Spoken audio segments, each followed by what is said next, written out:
Ok, entonces, en Padilla tiene la dirigida 5, la lectura de la dirigida 5, que es sobre Rosa Luxemburgo, y tenían que leer el capítulo 1 y 4, si bien es cierto, está colgado desde el 1 hasta el 4.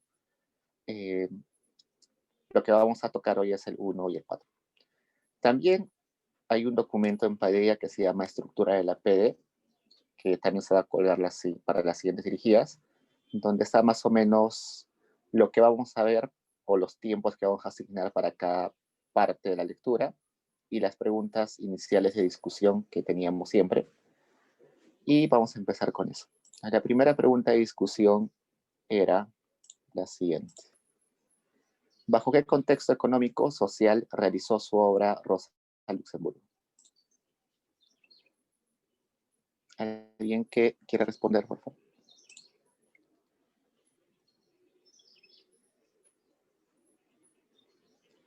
Rosa.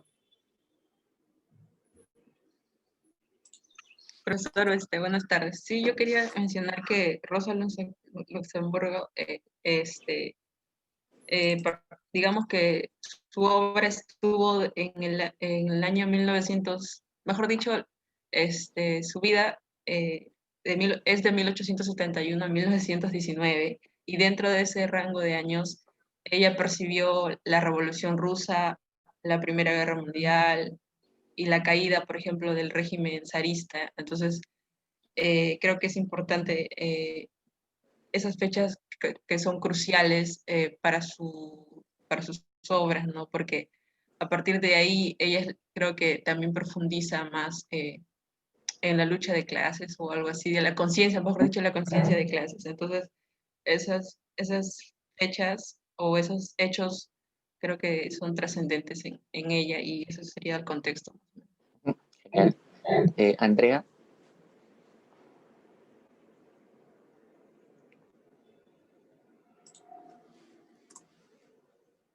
Creo que se desconectó. Sandra. Sí, ella desarrolla su obra, digamos, alrededor de la época de la Primera Guerra Mundial. Ella quería aprovechar que Alemania estaba debilitada y organizar una revolución de la mano de los trabajadores, de los proletarios, y así poder derrocar al gobierno. Exacto.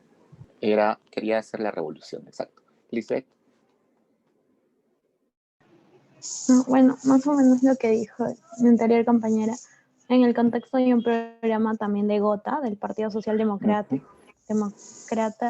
en 1875, donde se encontraban los revolucionarios, y además en esta se ofrecían mejoras para los trabajadores.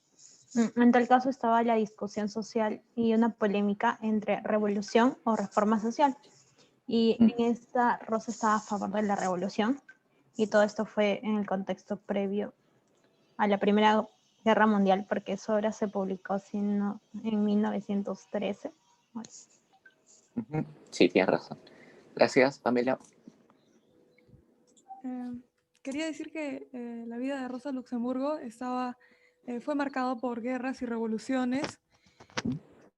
También estuvo sensibilizada por la opresión y la miseria que vivía su país, que es Polonia. Rosa Luxemburgo perteneció al Partido Socialdemócrata Alemán, que fue el partido obrero marxista más grande del mundo. En habían dos tendencias estaba clasificado por los reformistas y los revolucionarios, ¿no?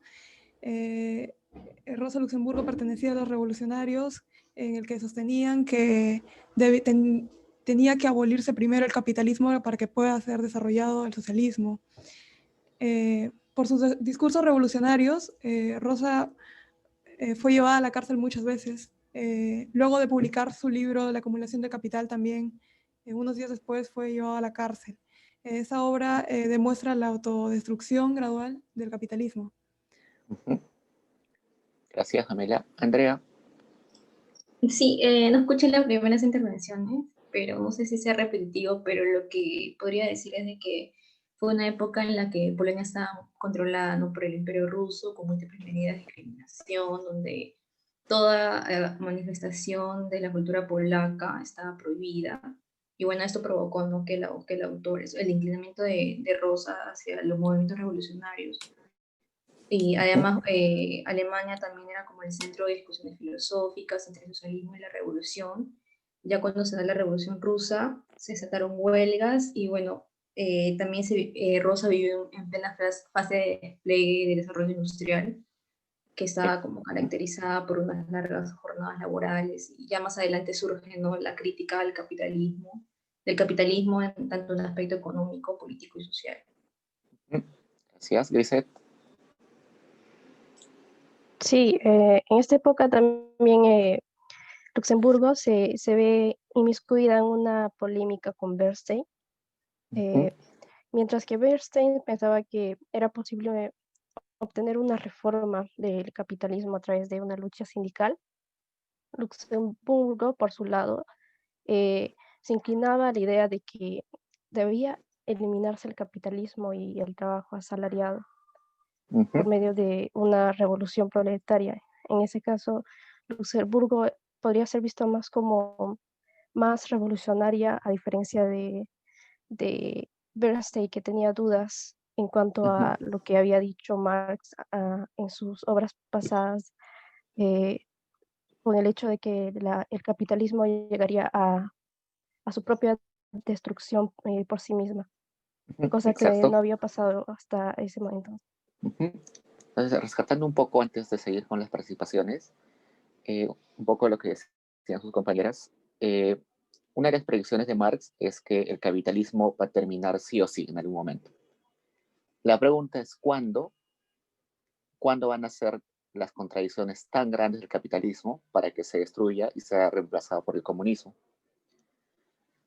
Muchos creían de que la forma de llegar al comunismo tenía que ser rápida, hacer una revolución y llegar al comunismo sumamente rápido. Y otros decían que podíamos ir paso a paso, con pequeñas reformas, poco a poco, y que en el largo plazo ya llegaremos al comunismo. Rosa estaba en el lado de los revolucionarios, que querían hacerlo ya, y mientras que otros eran reformistas. Hasta hoy sucede eso, ¿no? Hasta hoy hay marxistas revolucionarios y hay marxistas reformistas. Sendero Luminoso era revolucionario, quería acrecentar las contradicciones del capitalismo para llegar de una vez al comunismo, y mientras que hoy en día hay marxistas, inclusive muchos académicos muy importantes, que son reformistas, ¿no?, que creen que no debemos dejar que el capitalismo simplemente se destruya, pero mientras tanto ir yendo por algunos beneficios para los trabajadores, algunas mejoras, pero que ya históricamente el tiempo a largo plazo se va a encargar de acabar con el capitalismo. Iván. Sí, hola Diego. Sobre lo que preguntabas antes de contexto económico y también político, quería comentar que también por estas épocas, o un poco antes más bien, había esta tendencia en los países a controlar de los estados de las grandes potencias, a controlar otros países por intereses comerciales, ¿no? Capitalistas. Y de hecho, Rosa Luxemburgo justamente es bastante crítica de esta tendencia, ¿no? El imperialismo, de las guerras imperialistas. Y está bastante relacionado, creo yo, con esta perspectiva que tiene de ver a la revolución como algo no netamente nacional, o sea, en un contexto doméstico, sino algo más internacional. Exacto, es un buen punto. Entonces, o la fase terminal del capitalismo, o su fase más fuerte, sería el imperialismo, ¿no? El capitalismo nace como una forma, bueno, nace como un proceso de producción, de intercambio de mercancías. Pero mientras las mercancías ya no tienen un mercado grande, es decir, si el mercado no crece y se siguen produciendo mercancías, el capitalismo no solamente va a exportar y producir mercancías, sino también va a producir y exportar capitales. A esa transformación de no solamente producir mercancías, sino producir y exportar capitales, se le llama imperialismo. Entonces, dado que el imperialismo, que es la fase final del capitalismo, va a afectar en conjunto a un montón de naciones, hacer la revolución solamente en un país quizás no tiene mucha relevancia, ¿no? Eso es lo que dice Rosa Luxemburgo.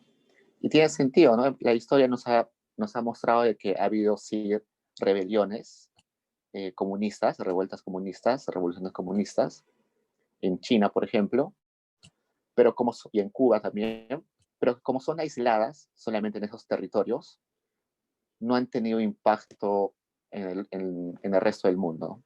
Entonces, por ejemplo, Cuba hasta ahora está aislada, no puede comerciar con muchos países, está muy limitada, a veces hay desabastecimiento de alimentos porque no puede importar alimentos. Entonces, si haces la revolución solamente en un territorio, es muy difícil mantenerla en el tiempo y es muy difícil tener un impacto real en el capitalismo. ¿Alguien más? Pues agregando algunas cosas, ¿alguien me responde si Rosa Luxemburgo vivió en un periodo distinto al de Marx? ¿O eran más o menos simultáneos?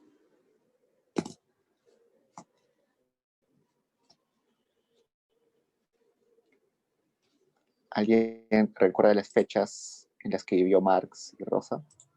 Creo que, o sea, Rosa nace y poco tiempo después, o unos años después, muere Marx. Exacto. Entonces, no son muy lejanos temporalmente, ¿no? Tienen más o menos un contexto parecido. No es que pasaron décadas, sino que décadas o medio siglo, ¿no? Sino que más o menos tienen un contexto parecido. El de Rosa quizás es un contexto un poquito más fuerte, donde hay más explotación a los trabajadores, donde los sindicatos ya están más formados y donde las ideas de Marx ya están más extendidas en el mundo. Entonces, Marx es un filósofo que ha tenido la ventaja de que sus ideas se expandan muy rápido. Mientras Marx estaba vivo, sus ideas ya tenían impacto en varias partes del mundo. Es por eso que coterráneos filósofos o personas de la misma época de Rosa, que no estaban muy lejanos temporalmente de Marx, ya eran marxistas y se crearon varios partidos marxistas en ese periodo.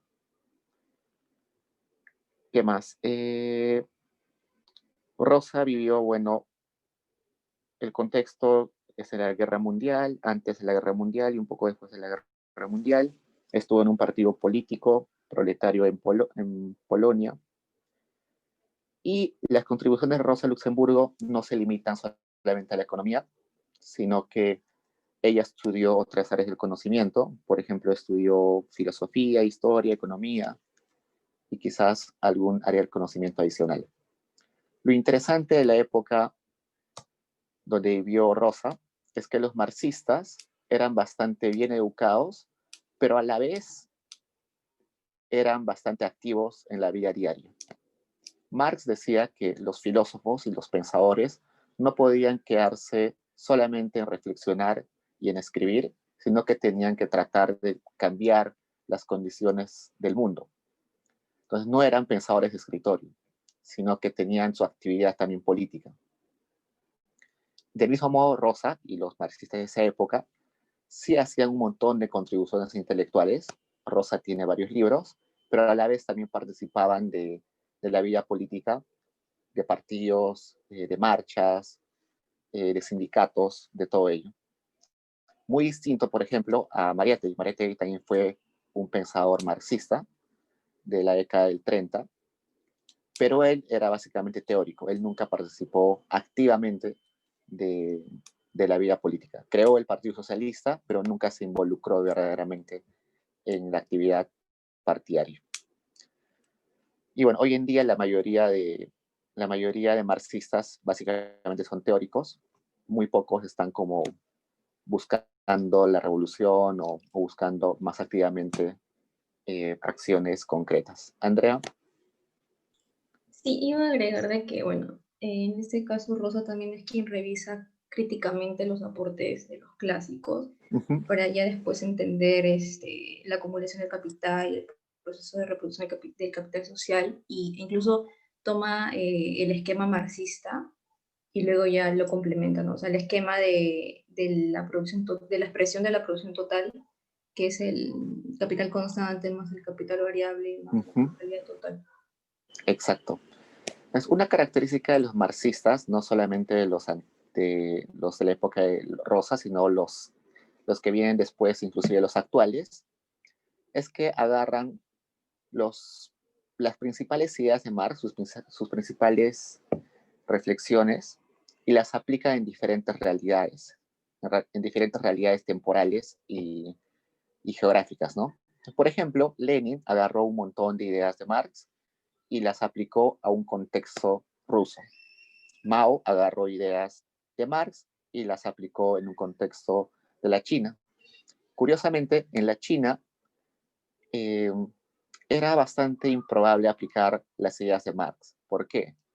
Porque en China no existía en esa época una clase proletaria, mientras que en Inglaterra y en Alemania, en esa parte de Europa, las clases sociales se dividían básicamente en proletarios y los dueños de los capitales y una clase media que cada vez iba reduciendo, ¿no? Pero en China no habían obreros, y si habían eran muy pocos. Lo que había era campesinos. Y eso no existía, y campesinos no era una clase importante en Europa. Entonces Mao agarra los principios de Marx y lo aplica a un contexto donde la mayoría de los pobres son campesinos. Igual hay otros marxistas. ¿Alguien sabe algún marxista latinoamericano? ¿Alguien conoce algún marxista latinoamericano?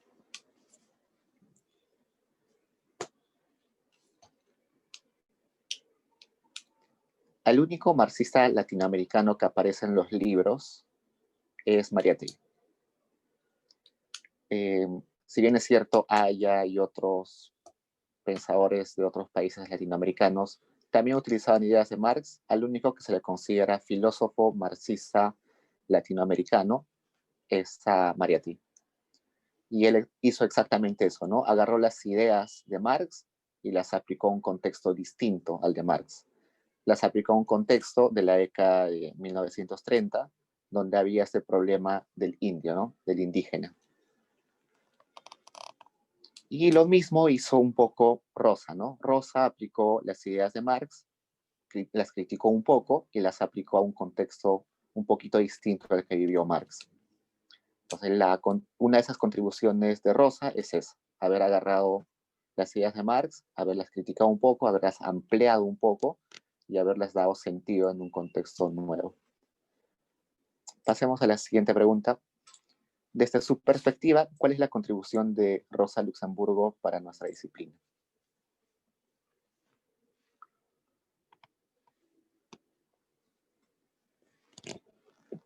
¿Alguien quiere contestar esa pregunta? Rosa o Alpa. Profesor, sí, creo que la contribución de Rosa es, o sea, creo que se relaciona a la globalización porque ella menciona menciona la expansión del capitalismo y que en miras a que el capitalismo busca consumidores o que haya mayor demanda, se va a expandir y va a buscar imponerse, digamos, en los países que no son capitalistas. Entonces, de esa forma ese ciclo, digamos, va a continuar. Entonces, creo que apunta un poco a eso, ¿no? O sea, que el capitalismo siempre va a irrumpir en los que, digamos, lugares que no son capitalistas y digamos, ese es el problema de la acumulación, ¿no? de capital, por eso. Bueno, creo que eso. Sí, muy buen aporte. Es algo que Marx no dejó todavía bien claro, ¿no? Marx pensó el capitalismo un poco restringido, ¿no? Sí pensaba de que se iba a ampliar el capitalismo, pero lo pensaba más de una forma limitada en un territorio. Quizás Rosa sí ya visualizó de que iba a ser más global. Muy buena contribución. ¿Alguien más?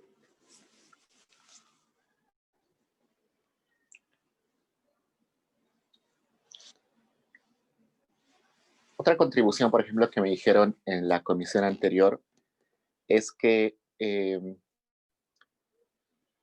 Rosa nos da la idea de que un economista debería no solamente dedicarse a hacer sus modelos, a ser un teórico, sino que debería buscar cambiar las condiciones económicas de donde vive, ¿no? No quedarnos simplemente en estudiar o en teorizar, sino quizás también buscar la forma de cambiar, de mejorar los niveles de vida de las personas, ¿no?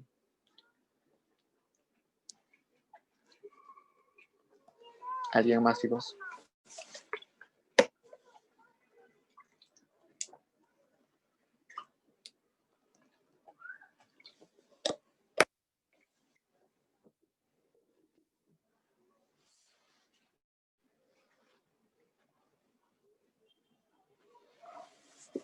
Paul. Ya, Diego, yo quería hablar un poco de la pregunta C. Quería resaltar más que nada que Rosa fue una feminista que luchó por el voto universal. Creo que esa podría ser una de sus contribuciones más importantes. Y también tuvo, claro, obviamente, lucha para los derechos de los obreros y todo eso. Y también creo que podría resaltar acerca de cómo la acumulación de capital poco a poco empobrece a la sociedad y al obrero y todo eso, un poco, ¿no? Sí, muy buena contribución. Entonces, la pregunta C que estaba respondiendo nuestro compañero es, ¿en la actualidad considera que hay alguna influencia de Luxemburgo en las políticas económicas y sociales? Sí. Si bien es cierto, Rosa Luxemburgo construye sus ideas sobre las ideas de Marx, entonces a veces confundimos qué es lo que dice Marx, qué es lo que dice Rosa, pero sí, básicamente los dos, tanto Rosa como Marx, nos dan esa idea de que el trabajador de alguna forma está explotado, ¿no? Y que deberíamos hacer algo para protegerlo. Más derechos laborales, vacaciones, horas de trabajo dignas, no explotarlos. Shamari.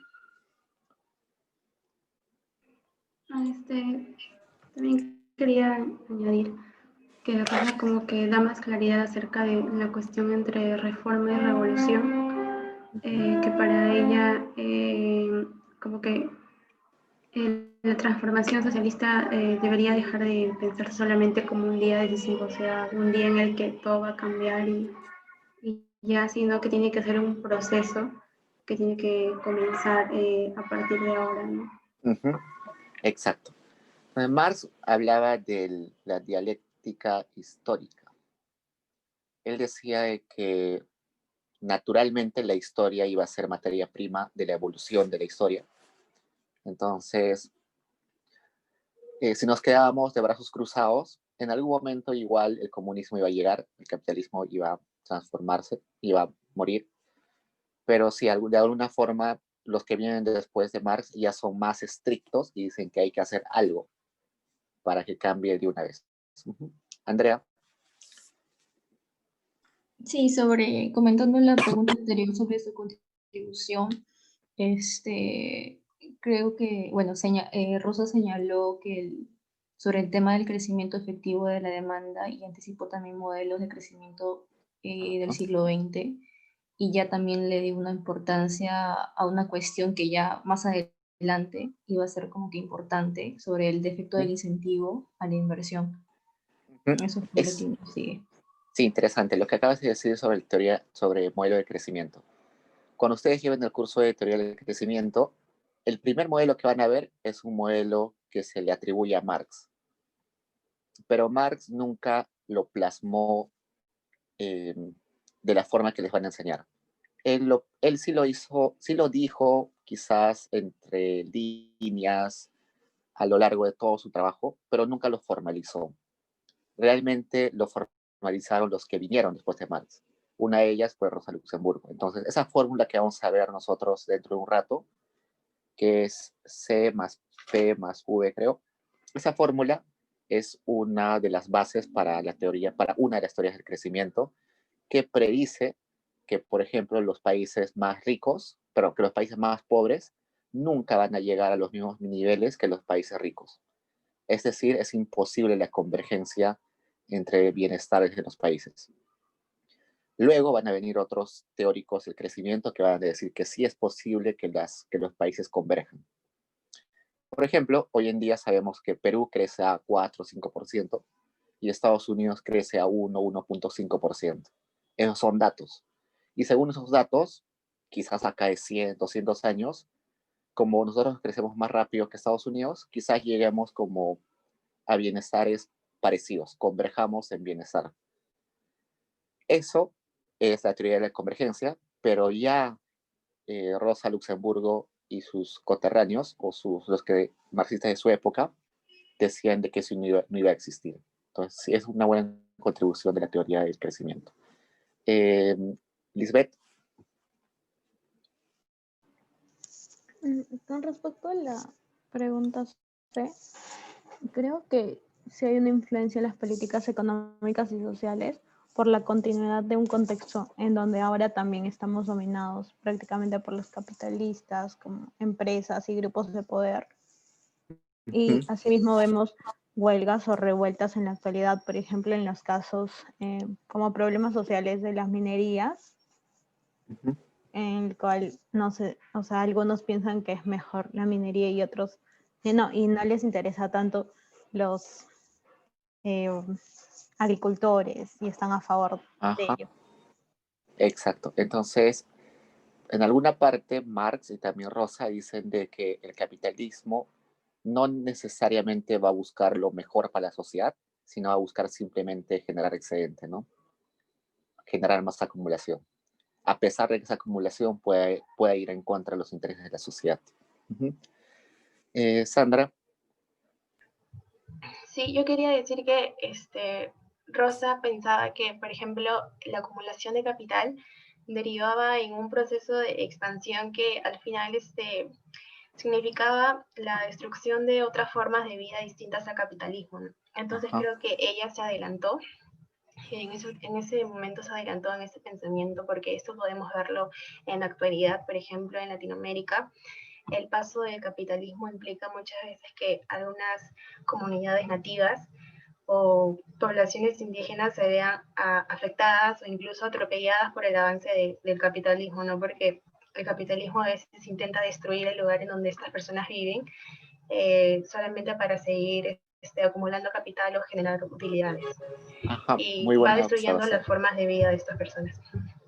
Muy buena observación. Entonces, Marx y Rosa Luxemburgo decían que el capitalismo, para que exista una reproducción ampliada, tenía que buscar mayores mercados, ¿no?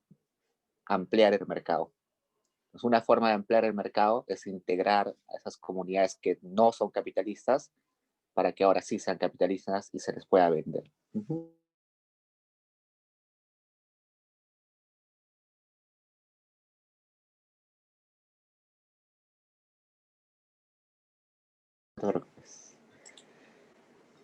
Entonces, seguimos. Bueno, respecto a esa pregunta C,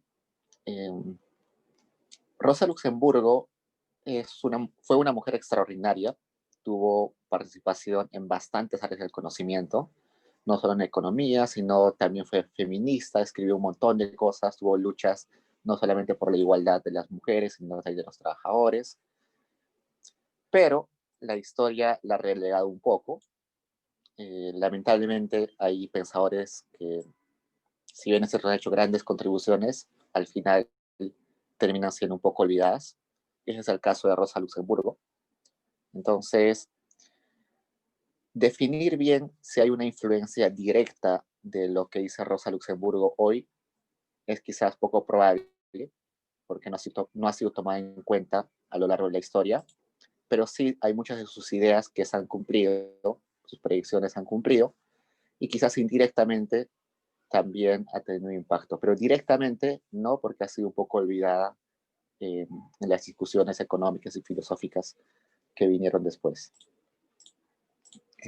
Ok, entonces dicho eso, pasemos al texto. Entonces el texto que tenían que leer hoy o para hoy era Acumulación de Capital. y tenían que leer el capítulo 1 y 4. Tengo entendido que el capítulo 1 ya vieron bastante bien o vieron parte de ese capítulo con la profesora, y el capítulo 4 es más corto que el capítulo 1, pero hace una ampliación un poquito más interesante de lo que dice el capítulo 1. El texto es bastante complicado, como han visto. Yo no podía leer un párrafo entero porque es mucha información, ¿no? Vamos a tratar de resumir. O sea, yo no podía leer corrido un párrafo entero porque era como mucha información y muchas palabras. No sé, su forma de escribir no, no, no, no me ayuda a leerla, pero bueno, tratamos de resumir. Sí, es muy denso, exacto. Hay que leerlo con bastante cuidado. Ok, a ver, ¿quién me dice qué es lo que entendió del capítulo 1? Que se titula Objeto de esa investigación. Angie. Ya, primero nos plantea o nos habla acerca del problema de la reproducción. Nos dice que hay dos intentos de exponer este tema. Por una parte estaban la escuela fisiocrática y por otro lado Marx. Si bien dicen que no lo abordan por plenitud, no se debe desestimar los intentos que tienen estos. Después trata de explicar qué es la reproducción. La entiende como aquella producción nueva, reiteración o renovación del proceso de producción. Y también menciona que es importante distinguirlo de la producción en sí. Luego acota diciendo que la reproducción no solamente va a implicar reiteración en sí, sino también cierto nivel en la productividad de trabajo. ¿Continúo? Sí, todo lo que Ya, puedas luego decir. acerca del proceso de producción, que según él está compuesta por dos elementos, las condiciones técnicas por una parte y las condiciones sociales. En las condiciones técnicas habla más de la relación del hombre con la naturaleza, y en las condiciones sociales es la relación de hombres entre sí. Y luego da unos ejemplos. Por ejemplo, menciona la tribu horaria comunista, en donde dice que la reproducción ahí es, y de hecho el plan de la vida económica ahí está a cargo de los trabajadores y de los órganos democráticos, y menciona que hay o existe una colaboración organizada ahí.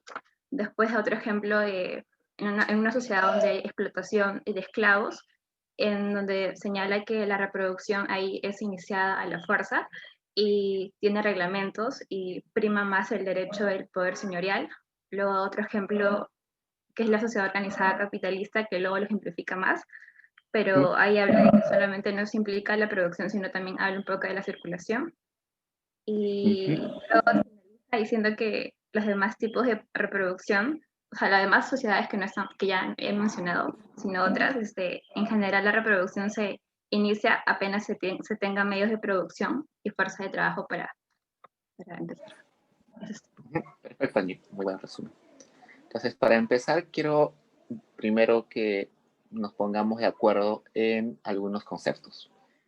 ¿Qué es reproducción simple y qué es reproducción ampliada o compuesta? Paul. Ya, la reproducción simple es acerca de cómo los capitalistas o los que producen únicamente lo que necesita la sociedad, o se basan en eso, ¿no? Que es constante, como que no hay un crecimiento económico o algo por ahí. Y la reproducción ampliada se refiere a que poco a poco, con la acumulación de capital o distintos factores, el capital, la mano de obra va creciendo y creciendo y cada vez se produce más de lo socialmente necesario. Exacto. Entonces la reproducción simple es aquella producción que se repite pero no cambia en volumen, ¿no? No hay excedente. Yo sigo produciendo 1000 panes ahora, el siguiente periodo igual, y los siguientes periodos igual. No genero un excedente adicional. Pero la reproducción ampliada sí genera excedentes, y ese excedente usualmente se va a reinvertir. Y como se va a reinvertir, se va a acumular capital cada vez más. Otro concepto que quiero que definamos es plusvalor. ¿Alguien que recuerde qué es el plusvalor?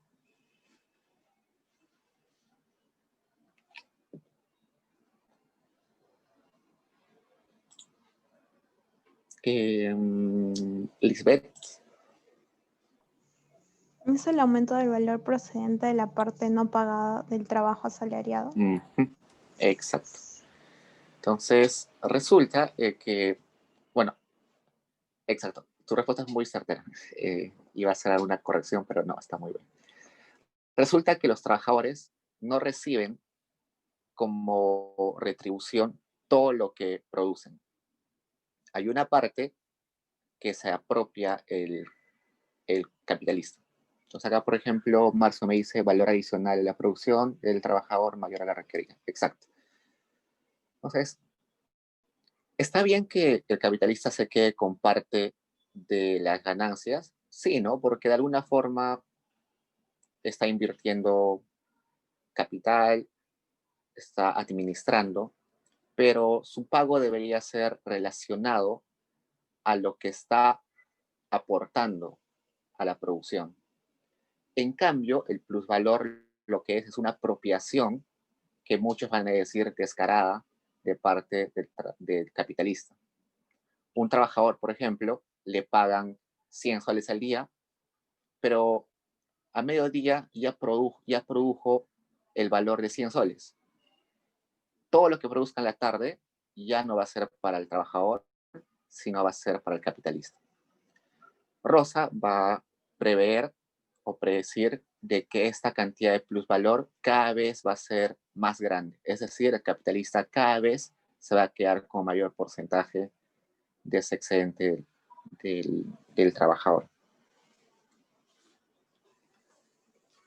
A ver, ¿qué conceptos más vamos a necesitar a lo largo de hoy?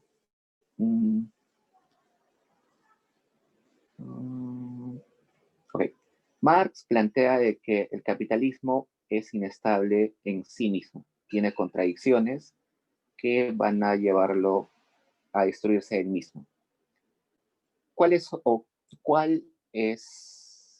¿Por qué es inestable? ¿Alguien que recuerde por qué el capitalismo es inestable?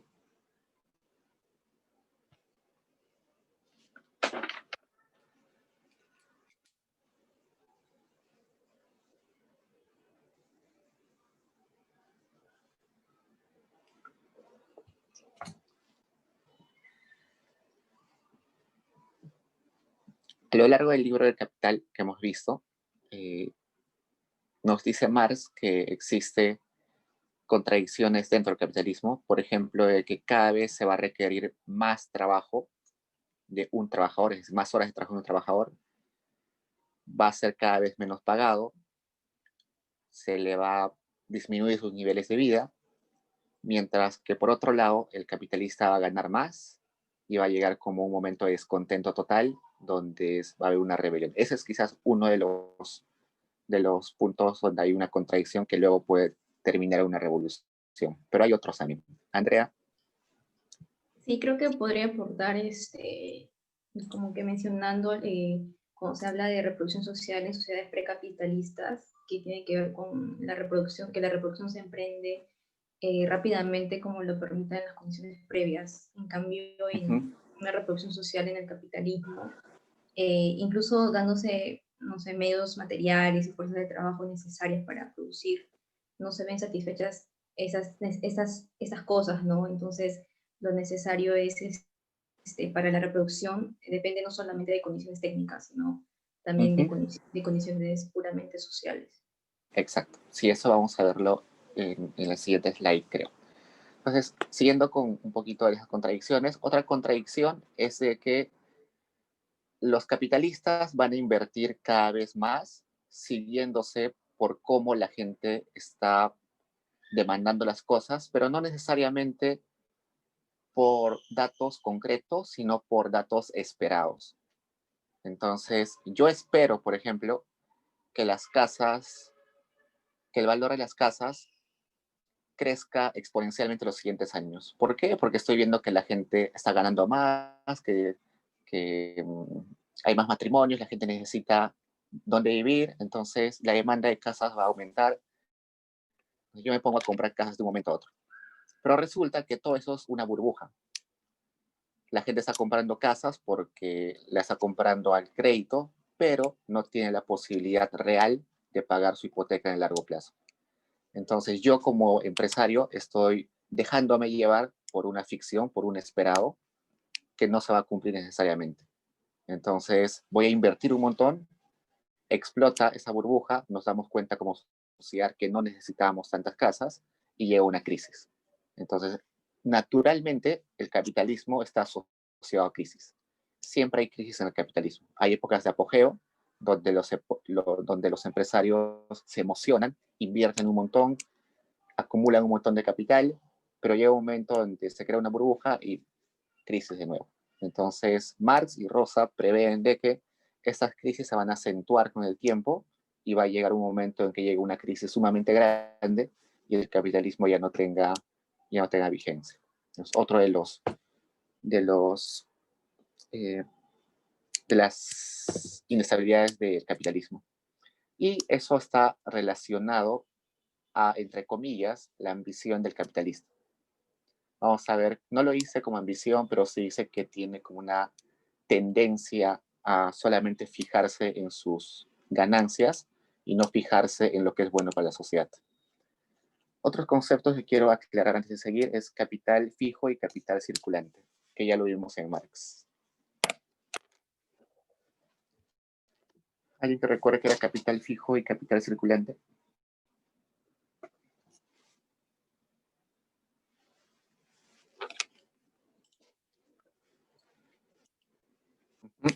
Marcio me dice acá capital fijo son máquinas y el circulante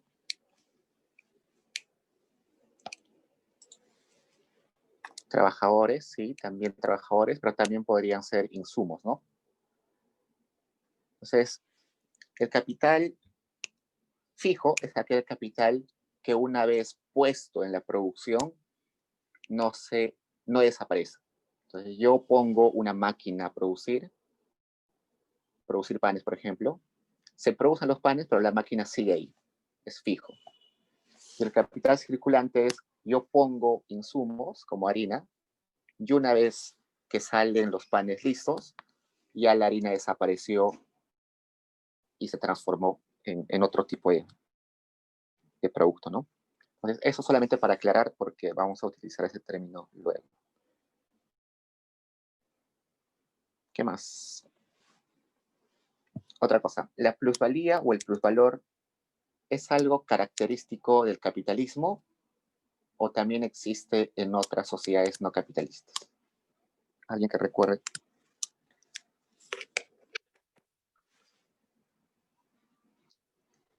¿Este plusvalor es solamente aparece en el capitalismo o también aparece en otras sociedades? Para poner un ejemplo, en el Imperio Inca había plusvalor, había plusvalía. ¿Qué opinan? El Imperio Incaico no era capitalista, ¿no?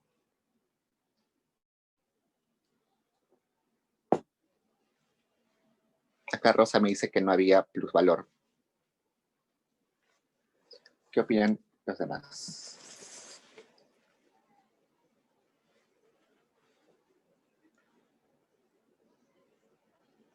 Bueno, Lisbeth acá me dice que sí había, solamente que Marx lo toma como un nombre. Bueno, además, obviando el nombre, pero algo equivalente a la plusvalía existía en el Tahuantinsuyo. Rosa va a decir que la plusvalía o el plusvalor existe en todas las sociedades, sean capitalistas o no sean capitalistas. La diferencia está en que esa plusvalía se destina a diferentes usos en una sociedad capitalista y en una sociedad precapitalista o no capitalista. Entonces, por ejemplo, en el Imperio Inca había excedente de producción.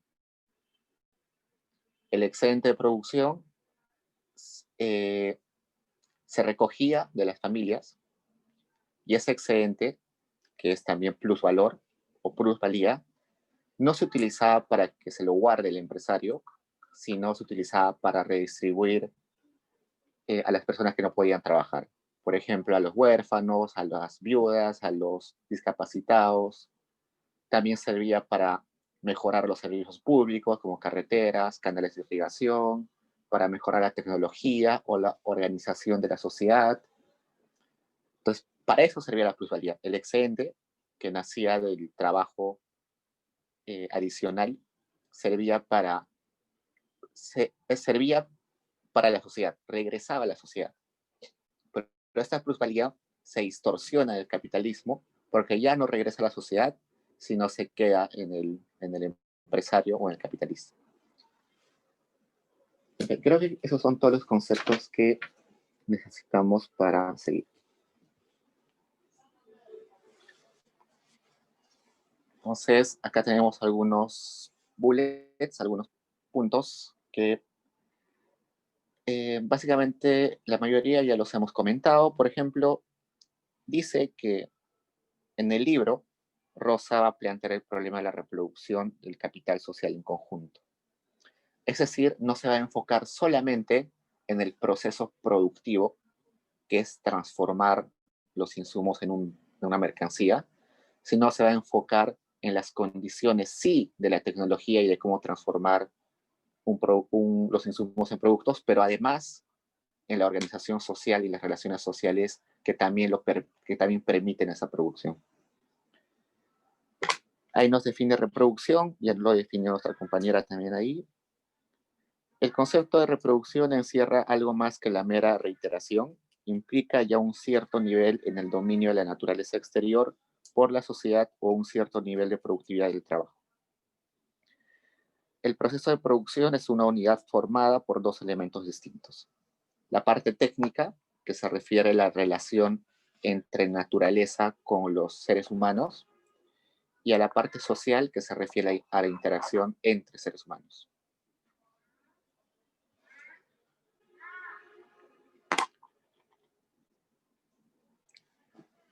Acá el primer bullet nos dice, en las sociedades de producción capitalista las cosas ocurren de otro modo.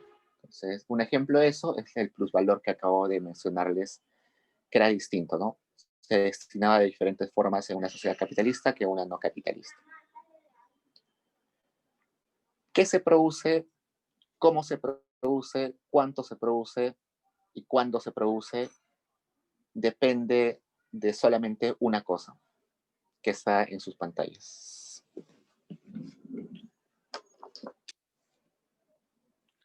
La ganancia. Entonces, lo que se produce, cuánto de eso se produce, cuándo se produce y cómo se produce, solamente depende de cuánta ganancia espera recibir el capitalista. Eso va a llevar a que no siempre en el capitalismo se produzca cosas que hacen bien a la sociedad. Por el contrario, pueden ser que se produzcan cosas que distorsionen el bienestar en una sociedad. Entonces, por ejemplo, yo soy un capitalista, tengo 1.000.000 de soles, no sé qué producir, hago una lista de las cosas que puedo producir, no me interesa el bien que voy a producir, sino qué es lo que me va a dar como ganancia. Pues hago una lista y resulta que lo que más me va a dar ganancias es producir drogas, producir éxtasis. Entonces, no me importa en realidad el bien, lo que me importa es el excedente o la ganancia que me va a dar. Entonces, para mí me está dando una buena ganancia, pero no me está importando lo demás.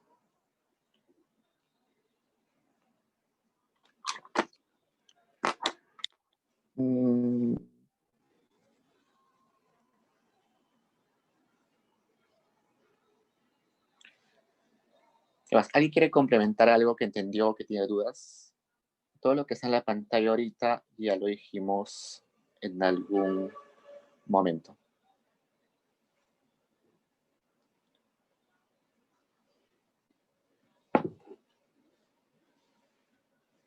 Rosa.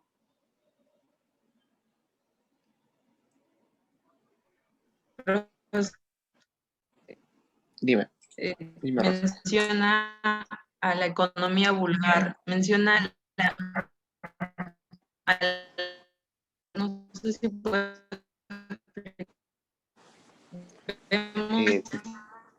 te escucho entrecortado, Rosa.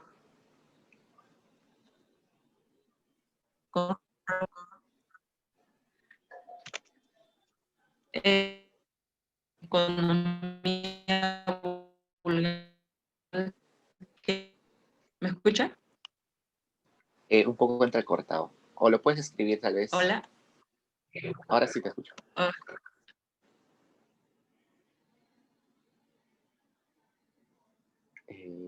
Parece que Rosa tiene problemas con el audio. Si no, lo puedes escribir, Rosa, y yo leo tu participación.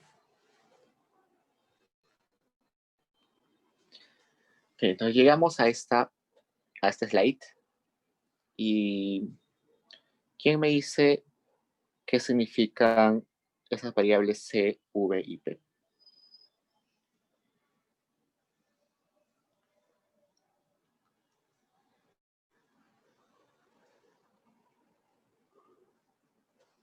Paul. Ya, C es el capital constante, V variable y P es la plusvalía. Acá Tapia me dice que C es capital. Me dice que... A ver, voy a revisar el chat. P es plusvalía. Andrea. Sí, creo que el V es el capital variable total. Ajá.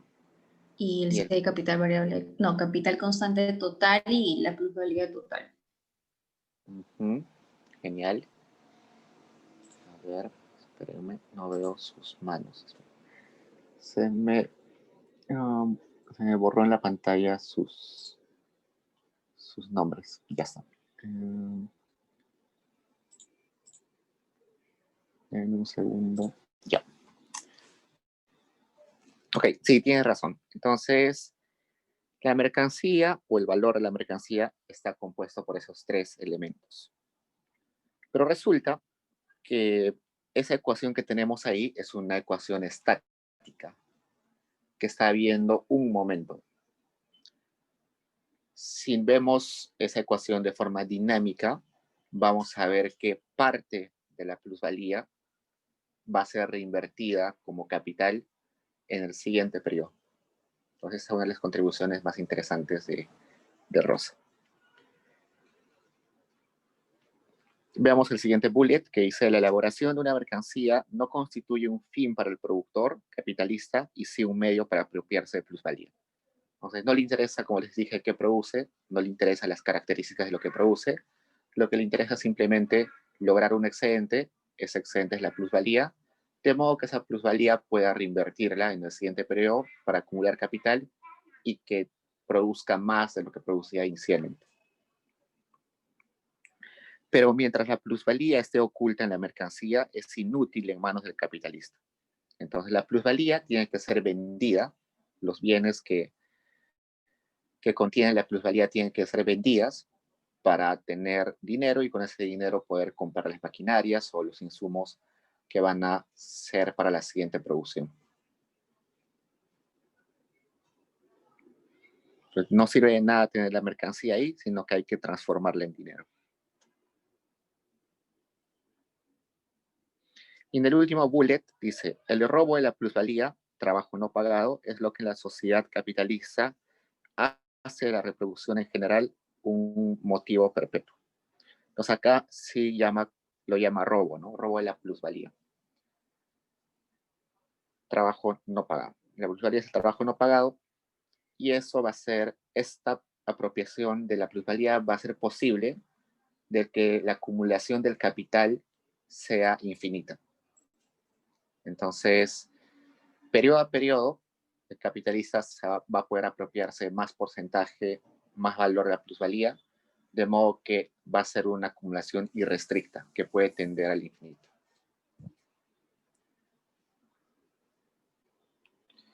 Y eso se le llama reproducción ampliada, ¿no? Permite que el volumen de producción crezca cada vez más, gracias a la acumulación del capital. Entonces, el segundo bullet que tenemos ahí dice algo interesante, ¿no? La producción capitalista no es producción de artículos de consumo ni de mercancías en general, sino de plusvalía. O sea, el capitalismo no se basa en mercancías, no se basa en bienes de consumo, sino lo central es la plusvalía. Entonces, eso es un cambio de paradigma, ¿no? Ya no estamos viendo al capitalismo como el proveedor de los bienes que satisfacen nuestras necesidades como consumidores, sino estamos viendo al capitalismo como el medio por el cual se hace más rico el capitalista. Andrea. Sí, justo iba a comentar eso de que para el productor capitalista no solo basta con producir mercancías, sino también debe conseguir la plusvalía y por tanto la plusvalía es el fin último, ¿no? Y motivo para impulsar ya después la producción capitalista. Entonces, si yo tengo un bien que no me da plusvalía, simplemente lo dejo de producir, ¿no? Y eso nos va a hablar también un poquito después en el capítulo 4. ¿Qué sucede si en un periodo un bien no me da plusvalía? ¿Lo dejo de producir o espero un poco a que cambien las condiciones? Eso vamos a hablar en el capítulo 4.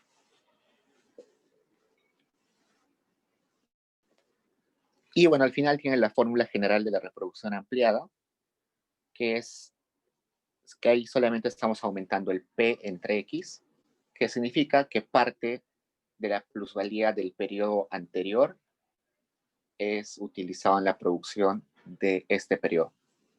Y así recursivamente, ¿no? Podemos hacer recursivamente esto para un montón de periodos y va a resultar de que el crecimiento del capital va a ser bastante rápido.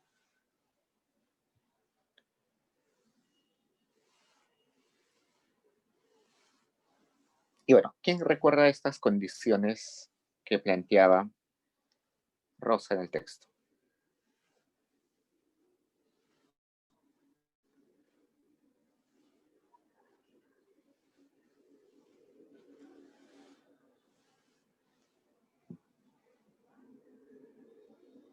Todo el proceso que hemos hablado hace un rato, Rosa lo resume en estas 4 condiciones. Primero, para que un capitalista se anime a producir un bien, tiene que cumplir la condición 1, que es que la producción debe generar plusvalía. Si no genera plusvalía, no se produce. La segunda condición, que la plusvalía ha de ser realizada transformada en dinero. No me sirve de nada tener bienes guardados, tengo que transformarlos en dinero, de modo que con ese dinero pueda comprar capitales o maquinarias y seguir acumulando. La tercera condición es que el capital ha de tomar forma productiva. Sí, puede ser que compre maquinarias, los ponga en mi almacén, pero si no están destinados a producir, no están produciendo actualmente, no tiene sentido. Tienen que estar activos en la producción. Y finalmente, la masa adicional de mercancías que representa el nuevo capital, junto con la nueva plusvalía, ha de ser transformada en dinero. Es decir, el ciclo tiene que volver. De vuelta, genero plusvalía con el nuevo capital, esa plusvalía la tengo que volver en dinero, con ese dinero compro más capital y así una y otra vez. La cuarta condición ya nos dice que eso tiene que ser repetitivo una y otra vez. Entonces, genial, ahora pasemos al capítulo 4, que si bien es cierto es más corto, pero es un poquito más denso de leer. Y titula El esquema marxista de la reproducción simple. Ya hemos definido qué es reproducción simple hace un rato. ¿Quién quiere comentar qué entendió en este capítulo?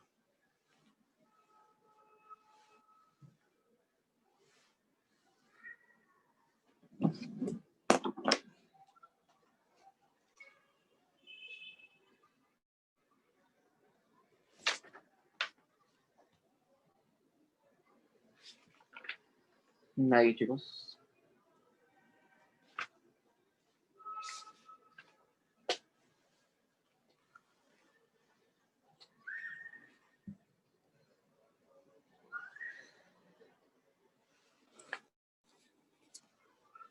Recordando el concepto de reproducción simple, la reproducción simple nos decía que simplemente periodo a periodo estoy produciendo el mismo volumen, ¿no?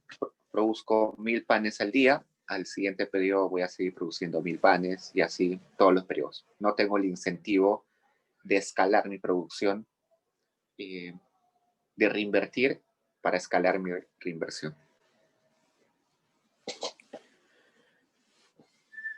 Ok, entonces el primer bullet ahí, ya lo hemos discutido hace un rato, la plusvalía es la suma de las plusvalías individuales de los capitalistas. Y luego nos dice, hay una tendencia a rebajar lo mínimo fisiológico y social necesario para la existencia de los trabajadores. ¿Qué entienden por esa oración?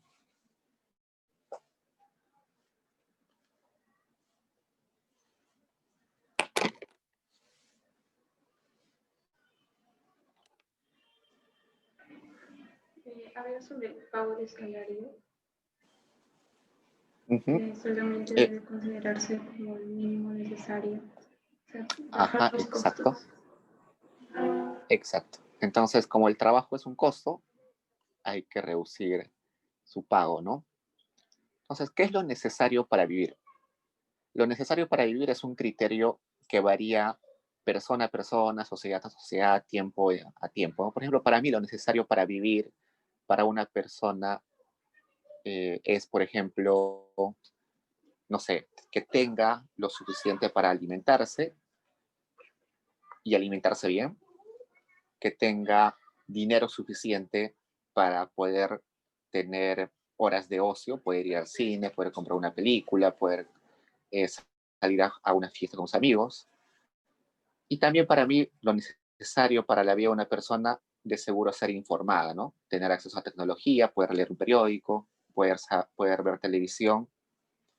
Para mí quizás eso es mi criterio de lo que es básico para que una persona viva dignamente. Con el paso del tiempo en condiciones distintas, las sociedades consideran lo mínimo vital de distintas formas. En el caso del capitalismo, lo que trata de hacer con el tiempo es rebajar ese mínimo necesario. Y lo rebaja hasta tal punto de que solamente es necesario el alimento que garantiza que tú puedas volver a trabajar al siguiente día. Entonces, un ejemplo interesante es, cuando empieza el capitalismo, los trabajadores, los obreros, eran personas más o menos educadas. Si ustedes notan los sindicatos, o leen un poco de historia de los sindicatos al inicio del capitalismo, los sindicatos estaban organizados por trabajadores, pero que leían un montón y que también escribían un montón. ¿Por qué? Porque tenían un poco de tiempo quizás, podían trabajar quizás 10, 12 horas al día, pero luego eso se daban su tiempo para poder leer un poco, estudiar un poco. Inclusive muchos de ellos escribían en periódicos y se organizaban bien. Eran inteligentes, muy educados. Con el paso del tiempo y con el capitalismo cada vez exigiéndole más plusvalía a los trabajadores, les quita tiempo para esas actividades. Y poco a poco, los trabajadores llegan a su casa y ya no tienen tiempo para leer ni para escribir, porque llegan totalmente cansados y solamente les queda descansar y dormir y al día siguiente levantarse y volver a trabajar. Entonces, eso es un ejemplo bastante interesante de cómo se reduce la calidad de vida, cómo se reduce las necesidades de las personas o el mínimo necesario para subsistir, ¿no? Eso quizás también es una diferencia sustancial entre los sindicatos al inicio del capitalismo y los sindicatos que vinieron después. Los sindicatos en la época de Marx y de Rosa Luxemburgo eran sindicatos bastante activos, con mucho poder de negociación, porque sabían y leían sus derechos, pero mientras pasa el tiempo, los trabajadores ya no se pueden educar, ya no pueden leer con la misma facilidad, ya no tienen el tiempo, y entonces los sindicatos se vuelven un poco menos organizados, no tienen mucha capacidad para dialogar, para negociar, entonces los sindicatos pierden poder. Entonces, en afán de tener más plusvalía, se le aumenta sus horas de trabajo, se le exige más a los trabajadores, se les desgasta más, se les paga cada vez menos.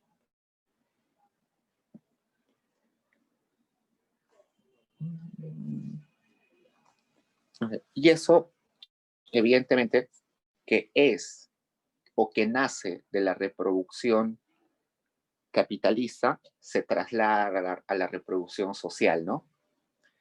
La forma en que se está produciendo y que está condicionando la vida de los trabajadores, en algún momento también va a condicionar y va a afectar a la vida privada de las personas, ¿no? Sus vidas ya no van a ser iguales, la reproducción como sociedad, como familias o como quieran decirlo, también se ve afectada.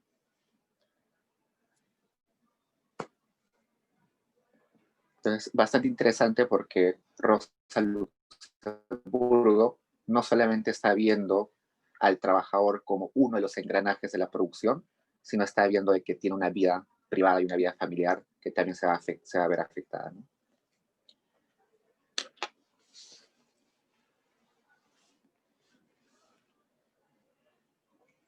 Respecto a estos puntos que tienen en la pantalla, ¿alguien quiere comentar algo?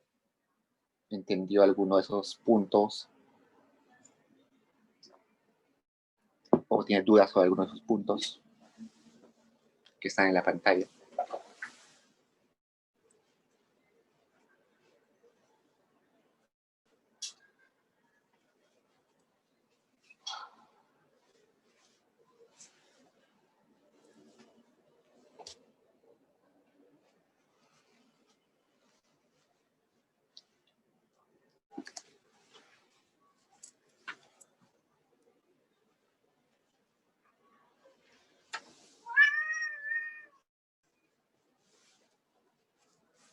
A ver, leamos qué dice ese slide.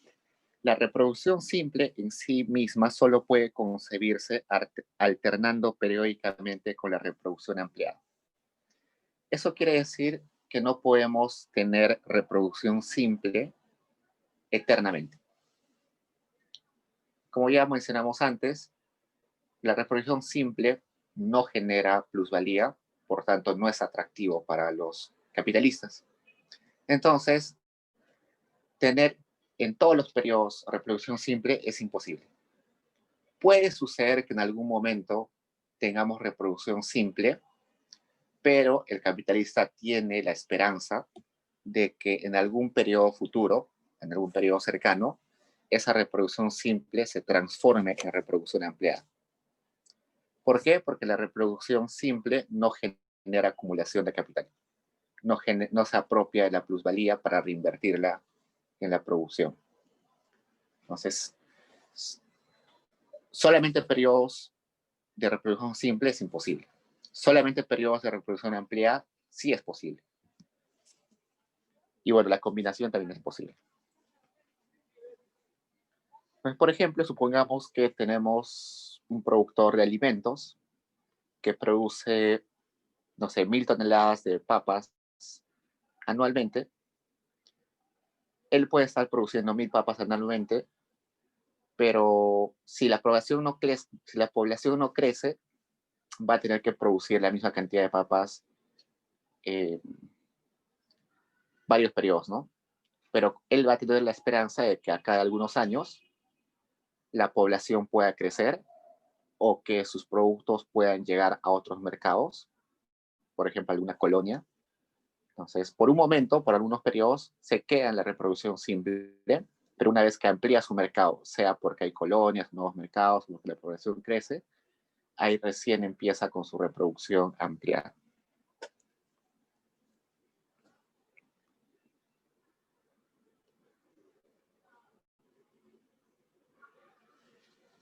¿Qué más?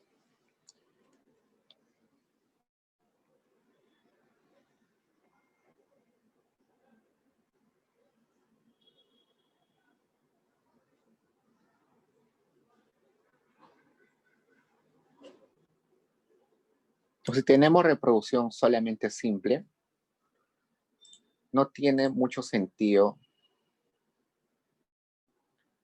Si tenemos reproducción simple, no tiene mucho sentido generar nuevos capitales fijos, ¿no? Capital fijos son maquinarias. Si solamente voy a tener el mismo valor de producción año a año, ¿para qué voy a invertir en nuevas máquinas? No tiene sentido. Cuando tenemos reproducción simple, no va a haber ampliación de capital fijo, solamente ampliación o reproducción de capital circulante. Cuando haya reproducción ampliada, sí va a haber creación de de capital fijo. A ver, acá Rosa me pregunta, ¿qué es la economía búlgara? ¿Alguien que haya entendido qué es la economía búlgara? Creo que economía búlgara viene inclusive desde Marx. ¿Alguien recuerda? ¿No es la economía burguesa? Uh-huh. A ver, vamos a leer. Yo no recuerdo bien. A ver, la economía política búlgar surgió casi a tiempo de la escuela burguesa clásica.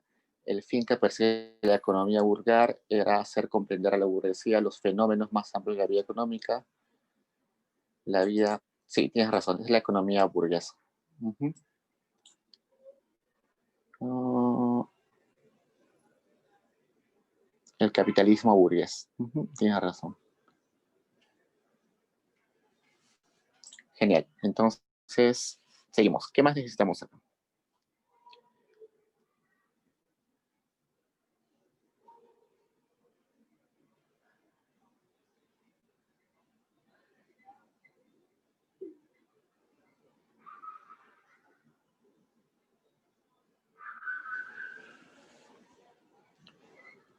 Leamos el tercer bullet. Para realizar grandes inversiones de capital fijo, aún bajo el supuesto de reproducción simple, la sociedad tiene que recurrir a una reproducción ampliada periódica. Uh-huh. Entonces, a pesar de que estamos en reproducción simple, puede ser que haya desgaste de maquinarias, ¿no? Entonces, si hay desgaste de maquinarias, hay necesidad, de alguna forma, de reemplazar esas maquinarias. Entonces, para reemplazar esas maquinarias, es necesario reinvertir capitales, reinvertir plusvalía. Entonces, esa necesidad va a ser de que el siguiente periodo yo tenga que tener una reproducción ampliada. En ese periodo, simplemente para reponer la maquinaria malograda o desgastada.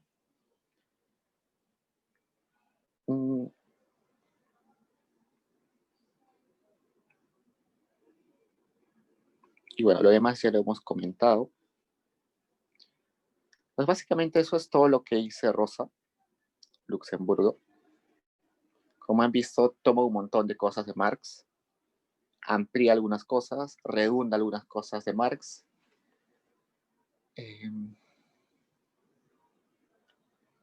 en realidad no hay mucho más que decir de Rosa Luxemburgo en tanto a economía, ¿no? En otras áreas hay un montón que conversar.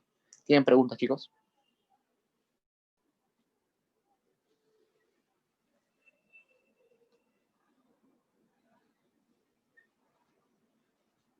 Comentarios, preguntas.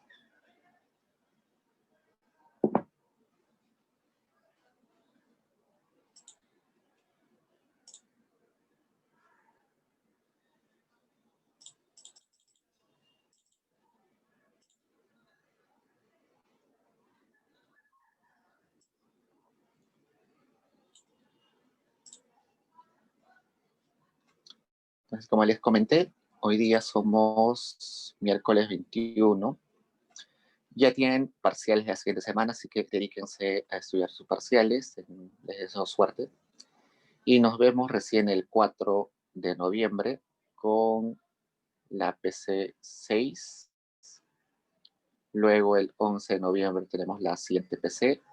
Y el 18 de noviembre tenemos, bueno, el 18 recién tenemos la PC3. Ok, entonces, suerte en sus parciales. Estoy bien. Y ya nos vemos el 4. Las lecturas para la siguiente parte del curso recién las vamos a definir, así que seguro durante la semana de parciales vamos a subir a Paideia una lista de lecturas para la segunda parte del curso. Ok, chicos, gracias. Nos vemos. Cualquier cosa al correo.